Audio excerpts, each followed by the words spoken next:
Alright, now that you've free-drawn to your heart's content and decide how you're going to draw your characters, it's time for the fourth step, frame it in 4 panels. I'm going to go ahead and read the paragraph in the badge guide. It's time for you to put your characters into action, and that means framing them, drawing them in little boxes called panels. So imagine your story as characters in a series of actions. Create panels with sticky notes or by using a ruler to draw them on paper. Tell your story from step 2 by placing your characters into 4 panels. Alright, so you don't have to draw your panels or use sticky notes because on our Google Drive I have placed the same template that I used for my own comic, and you can print it out and draw your strips on there. There are 3 ways you can go about drawing your characters in these panels. You can use only facial expressions, and what I mean by that is that the entire strip will just be framed on your character's face. You can also use body postures, or in other words, you can have your comic in full body shots in order to convey the actions your character is doing. There are merits to both of these methods. With facial expressions, you are moving the story along through the emotions your characters are feeling. With body postures, you can show the actions the characters are taking to move the story forward. My personal method is using both facial expressions and body posture, and here's how I do it. When you're drawing your panels, we're going to think about the posture, and then we're going to think about the full face, facial expressions. So posture is really important.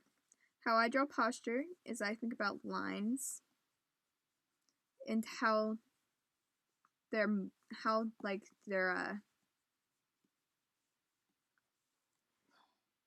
bent, basically. If I'm looking at someone and they're standing really tall, and maybe they have their hands on their hips because I automatically put hands on hips.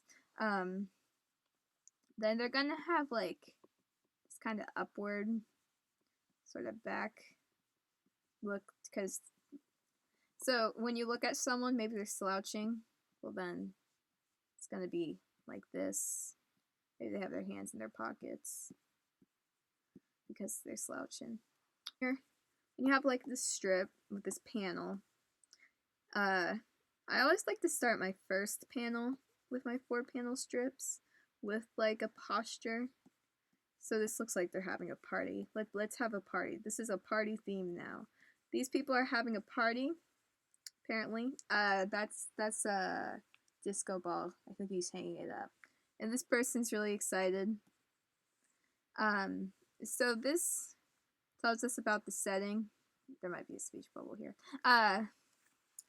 You know, this guy's hanging up a disco ball, and he's a really big party dude because of his spiky hair. That people with spiky hair do not necessarily like parties, but I'm just going with it. And this person's really excited. He's holding a balloon. It's not a good balloon. So this helps us to gauge just how like people are feeling, and gives us a good idea of the characters and the setting, because you got a zoomed out point of view. You can even get more zoomed out than that. So say it's a really big party, you can have like tables that people are standing at. Maybe like a concessions over here that nobody can see, and here's the disco ball shining all the lights. That's a really big party. That would make me uncomfortable if I'm going to be honest. So yeah, and if you are going to make your whole strip with posture, then really rely on how posture affects mood. So as in real life, we are not super most people aren't super exaggerated, but when you are drawing, as a general rule, and all of these are general rules by the way, because since you are the artist, you can do whatever you want, but this is just my advice to help you out. As a general rule, you want to exaggerate. So if in real life someone would raise their arms like this, and this is how they do it, but when you're drawing, to really get your people to read, well, not read it, just to make it interesting, basically, you want to really exaggerate those curves, and so it makes it, I'll have a before and after. It makes it a lot more interesting to look at. Same if someone's like sad. So in real life, probably have someone kind of like this when they're sad. But in artist life, you wanna make it really, really, and even this slight difference, and that's not awful because it's got like the head low. I don't know, but it's always good. Exaggerate your poses if you can, and for stick figures even. For those of you who want stick figures, you can do this because I'm basically drawing a bunch of stick figures. I mean, they're slightly different than stick figures, but they're kind of like stick figures. Same general rule applies. You can have like stick figure who's happy, that's not super happy looking. A stick figure who's happy, there we go. Darn it, it's not the eraser. A stick figure who's sad. A stick figure who's going on a run. Stick figure. Basically, all this applies. Now for facial expressions. That's fun. I love facial expressions. So, when you're drawing faces, there's some things that need to be considered. With facial expressions, certain things make other things more obvious. So I've just got some things right here. I'll make this dark so it's more. So if I'm making someone really happy, I'm going to tend to give them big pupils, like this, and make them smile however you want. And depends. Maybe they have like a tear for joy, but that's up to you. And the main thing to think about right now is the big pupils, because you can make. So watch. I'm gonna draw. So you watch. I'm gonna give that person their smile. Give them the eyebrows, but this time give them really small pupils, and they don't look very happy. They look kind of panicked. So this person's happy, this person's panicked, but watch, if I just make their pupils bigger. I mean, I've got to admit that mouth is going off the face, but suddenly they look happier. And same thing applies here. So if I just erase this, it's not very fast. I'm not, I'm just gonna redraw the whole thing. So I'm just gonna have a circle and a couple more circles. So this person's angry.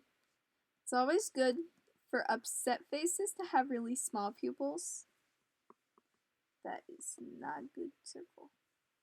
And happy faces to have like really big, because it really emphasizes the expression. Now if you want to just have them all the same, you go for it. Also, eyebrows are very important. This person, even without pupils, they're angry. Or maybe they're scheming. If you give them a smile, they're scheming. This person could be sad or shocked or scared. Eyebrows have a lot, and you can actually tell a lot about things. This person's determined. This looks determined. This looks very scared or sad. Just add some tears and now they're sad. So yeah, it's a good thing to think about when you're drawing expressions. Okay, so for the balance between expressions and postures, so I've got these 4 panels. So like I said before, I tend to have like this posture over here, and then I focus in on the conversation with faces most of the time after. It's always good to make sure that whoever's reading your comic it's not going to get too distracted. So for instance, let's say I have this person. This person is what I want my reader to be looking at. I do not want too many like fancy butterflies and giant tree and maybe like this other person who's really a background character and doesn't need to be seen, because suddenly you don't know what to look at. Now it depends. If your character has just discovered a magical world, they're looking around, then you want everyone to feel what the character feels. Then you would want really detailed trees and really detailed butterflies and stuff like that. But if you want your reader to just if your character's just quickly walking through the forest and doesn't really care, then you want the character to be really detailed, and then the forest to really just be an afterthought. So that's something else you want to think about when you're drawing with posture. And that's when you draw. Right, today your assignment is to draw your 4 panels. Make sure you leave space for a speech bubble, but don't ink it in or anything like that. So yeah, that's what I've got for you today. Yeah. Okay, so you're going to go ahead and draw your characters, and only your characters, into the 4 panels of your comics. You can color them, trace them with a pen, whatever you want. Make sure you leave room for the speech bubbles, but don't draw them in just yet. If you need to, you can sketch circles where the speech bubbles will be. I can't wait to see what you guys create.